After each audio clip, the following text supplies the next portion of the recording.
अंजली दमाने यांनी देखील आज आरोप केले की कृषी विभागाअंतर्गत नॅनो युरिया खरेदी असेल, त्याचबरोबर जो पंप वाटप करण्यात आला शेतकऱ्यांना, बॅटरीवरचा पंप, त्या देखील खरेदीमध्ये जवळपास 100 कोटीचा घोटाळा झाला, तर त्यांनी आरोप केला. कसं पाहत आहे कृषी मंत्री जावेद धनंजय मुंडे? नाही, मी त्यांची बाईट बघितली नाही, पण अंजली ताई दमानिया जर बोलल्या बसतील तर ते कागदपत्र असल्याशिवाय ते बोलत नाहीत.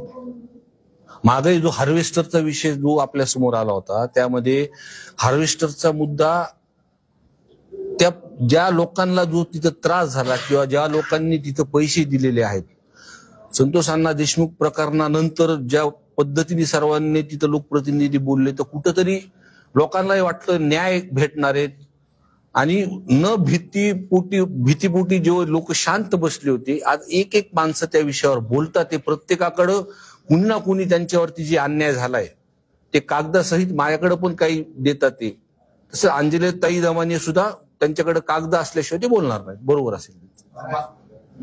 राजीनामे देखील त्यांनी मागणी केलेली आहे, राजीनामा दिला पाहिजे. मी तर पहिल्या दिवशीपासून मागणी करतो. मी सभागृहामध्ये जेव्हा पहिल्यांदा मांडलं किंवा गावामध्ये गेल्यानंतर जे लोक म्हणत होते, लोकांची परिस्थिती मांडली आणि त्या पद्धतीने जो तपास जो काही घडलाय, आता तपास केल्यानंतर ते सीडीआर वरतीच आला असेल. आणि जे कनेक्शन जे आहे की खंडणीपासून हा 302 गुन्हा घडलेला आहे. आणि मी आज सुद्धा ह्याच गोष्टीवरती थांबेन. पहिल्या दिवशीपासून मी सांगतोय की ते सीडीआर वरती ज्या 12 तास जो उशीर गुन्हा नोंद करण्यात झाला, वाल्मिक कराड काही एवढा मोठा नाहीये. कोणतरी वरद माणसांनी त्या प्रशासनामध्ये ते जे त्यावेळेसचे एसपी असतील, डीवायएसपी असतील त्या रिजनचे किंवा पोलीस स्टेशन मधले जे प्रशासन असतं, कुणी फोन केला ह्याचे सीडीआर जर तपासली तर पूर्णपणे लक्षात येईल. किंवा 28 तारखेला जो आपला बीडमध्ये मोर्चा झाला होता, 1 लाख लोक, सगळ्या जाती धर्माचे लोक जमले होते न्याय भेटण्यासाठी त्या कुटुंबासाठी.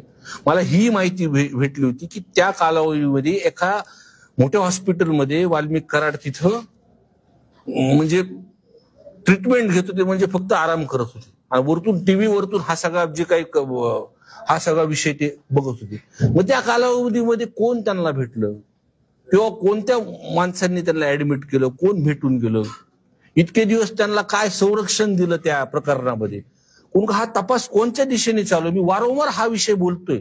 मी एकीकडे म्हणतोय ना की काही लोक अटक झाले, पण दुसरीकडं म्हणजे जे आता ते त्या संदर्भातलं आमदार म्हणून मी पत्र दिलेलं आहे की या हॉस्पिटल किंवा पुण्यामध्ये अजून काही हॉस्पिटल असतील, कुठं ऍडमिट ते होते, कुणी केलं होतं, कोण भेटायला आलं होतं, आणि त्या कालावधीमध्ये जी ही घटना घडली त्याच्यावरती जे सीडीआर रिपोर्ट तपासून ज्यांनी कुणी वरतून दबाव टाकलेला अधिकाऱ्यांनी हे सीडीआर तपासले तर समोर समोर लक्षात येईल.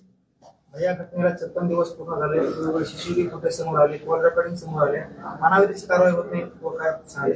हे बघा, ह्याच्या मागचं कारणच आहे की धनंजय मुंडे साहेबांनीच बोलताना सांगितलं की वाल्मिक कराड हे माझे निकटवर्ती, हे त्यांनी सांगितलंय. एक मंत्री म्हणून निश्चितपणे त्यांना संरक्षण भेटत आहे हे आपल्याला दिसून होतं. ज्या पद्धतीने वाल्मिक कराड हे सरेंडर झाले,